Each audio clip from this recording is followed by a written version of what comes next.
Hello, good morning বন্ধুরা। দেখতে পাচ্ছেন এই মুহূর্তে আমি বসে আছি বিশিষ্ট চলচ্চিত্র অভিনেতা এবং নাট্যকার আরমান পারভেজ মুরাদ ভাইয়ের সঙ্গে। মুরাদ ভাই কেমন আছেন? অনেক ভালো।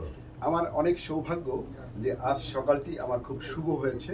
আমার ভাইয়ের সঙ্গে দেখা, জিটিভির কার্যালয়ে এই মুহূর্তে অবস্থান করছি এবং আপনারা জেনে খুশি হবেন যে ম্যালিয়াস ENT specialised hospital limited presents let's talk with doctor Basudeb যে প্রোগ্রামটি হয় হেলথ টক শো, সেই হেলথ টক শো প্রোগ্রামটি রেকর্ডিং শেষ হয়েছে।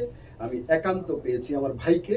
আমি আমার এই চলচ্চিত্র অভিনেতা মুরাদ ভাইয়ের অত্যন্ত ফ্যান এবং বন্ধুরা আপনারা জেনে খুশি হবেন যে বাংলাদেশের এই মুহূর্তে অত্যন্ত জনপ্রিয় নাট্যকার এবং চলচ্চিত্র অভিনেতা যিনি বারবার জাতীয় চলচ্চিত্র পুরস্কারে পুরস্কৃত হয়েছেন এবং আপনারা জেনে খুশি হবেন যে মুরাদ ভাই 2009 সালে ঘানি সিনেমায় তিনি মেইন নায়কের চরিত্র অভিনয় করে তিনি জাতীয় চলচ্চিত্র পুরস্কার পেয়েছেন। তো মুরাদ ভাই, আমি মাত্র দুটো কোয়েশ্চেন আপনাকে করব। আপনি অনেক ব্যস্ত মানুষ। একটি হচ্ছে যে আপনি এই চলচ্চিত্র জগৎ এবং নাট্য জগতে এসেছেন, এটি আসলে কত সালে? বলতে গেলে প্রাতিষ্ঠানিকভাবে যদি বলি তাহলে বলবো 1989 সালে আমি আমি তখন ইন্টারমিডিয়েট ফার্স্ট ইয়ার।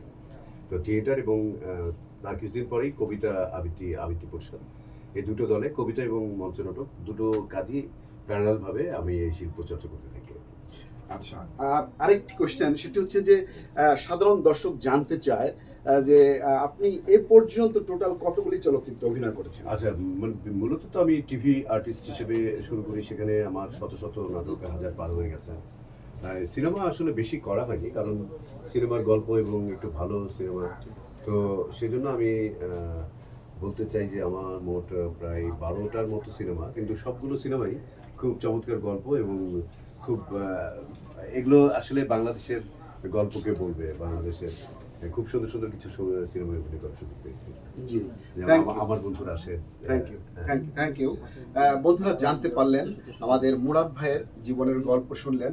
আর একটি কোশ্চেন, সেটি হচ্ছে যে এই যে আপনি অভিনয় করেন বা এই চলচ্চিত্রে, তারপর নাটকে অভিনয় করেন, টেলিভিশনে অভিনয় করেন, তো এটি দর্শক দেখে, দর্শক শ্রোতা যারা আছেন তারা অনেকটা অনুপ্রাণিত হন। তো আমার আপনার কাছে জানার ইচ্ছা যে আসলে এই যে অনুপ্রেরণাটা, আপনি জীবনে অভিনয় করবেন, নাটক করবেন, থিয়েটার করবেন এবং সিনেমা করবেন, এই অনুপ্রেরণা শব্দটি আসলে কার কাছ থেকে এসেছিল? আসলে অনুপ্রেরণা তো অনেকের কাছেই পেয়েছি। যেমন অনুপ্রেরণা বলতে আমি যখন স্কাউটের একটা ক্যাম্প ফায়ারের একটা কৌতুক করি, তখন একজন শিক্ষক মুসলিম হাই স্কুলের উনি এসে আমাকে রাত্রেবেলা টেন্টের মধ্যে একটা আইডিয়া দিয়ে বললেন যে তুমি এটা নিয়ে অভিনয় করো।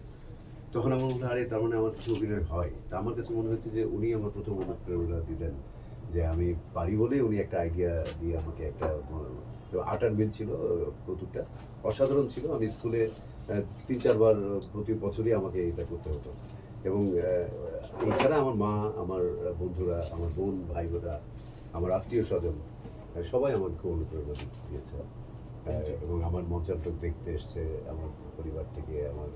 আমি খুবই কৃতজ্ঞ তাদের সবার কাছে। জি, আপনাকে অনেক ধন্যবাদ। বন্ধুরা শুনলেন আমাদের বিশিষ্ট চলচ্চিত্রকার মুরাদ ভাইয়ের কথা শুনলেন, কেমন লাগলো আপনারা অবশ্যই জানাবেন। আমার এই ভিডিওটি দেখে অবশ্যই আপনারা লাইক দিবেন এবং কমেন্টস করবেন। Thank you so much for watching this video. Bye bye. বাহ, ওকে। চেয়ারম্যান সাহেব তো ইংরেজি সাহিত্য ঢাকায়